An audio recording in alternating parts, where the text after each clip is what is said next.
po si Manny at si Arnold. Actually, ginagawa na po namin yung gagawin namin gulay. Ayun. So yan. Binubungan namin. Bali, siya na muna dyan. Pagkatali naman. Simple stuff namin. Wala na natin. Pupunta doon.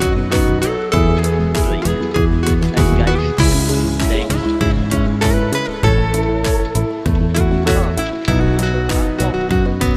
Kangkong, radish, lettuce, kano yung bagay na